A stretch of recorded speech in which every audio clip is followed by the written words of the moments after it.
చివరిగా రాయలసీమ ప్రజల్ని ఆలోచించమంటున్నాం. 49 ఎమ్మెల్యేలు వైకాపా ఎమ్మెల్యేలు మీరు గెలిపించారు. కేవలం టీడీపీకి చెందిన ముగ్గురినే రాయలసీమలో ఎమ్మెల్యేగా గెలిపించారు.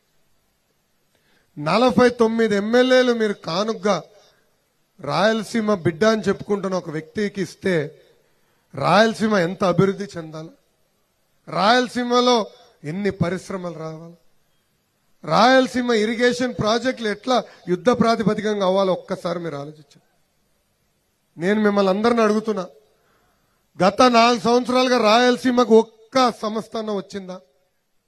ఒక్క ప్రైవేట్ కంపెనీ వచ్చిందా? గత 4 సంవత్సరాలుగా ఒక్క సాగునీటి ప్రాజెక్ట్ అన్నా ఈ ప్రభుత్వం పూర్తి చేసిందా? గత 4 సంవత్సరాలుగా కనీసం ఒక్క కొత్త హాస్పిటల్ అన్నా మన ప్రాంతంలో ఈ ప్రభుత్వం కట్టిందా అని ఒక్కసారి ఆలోచించమంటున్నా. ప్రజలందరినీ కోరుతున్నా, అదే మ్యాండేట్, అదే సంఖ్య మాకివ్వండి. మిషన్ రాయలసీమ చేసే బాధ్యత వ్యక్తిగతంగా మీ లోకేష్ తీసుకుంటాడు.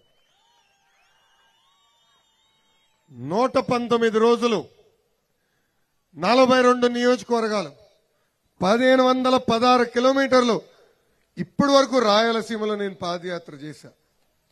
నేరుగా మీ సమస్యలు తెలుసుకున్నా, మీ సమస్యలు నేను చూసా.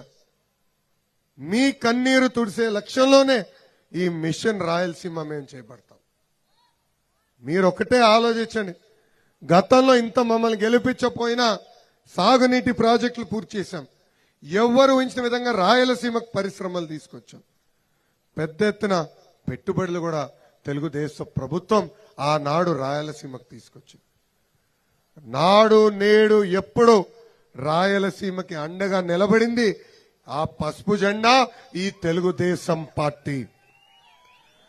తెలుగు గంగా దగ్గర నుంచి మొదలుపెట్టిన దగ్గర నుంచి హంద్రినివా వరకు అన్ని సాగునీటి ప్రాజెక్టులకు రాయలసీమకి చేసింది Telugu Desam party. Kia Motors, TCL ఇలాంటి పరిశ్రమలు రాయలసీమకు కూడా తీసుకొచ్చింది ఈ పసుపు జెండా.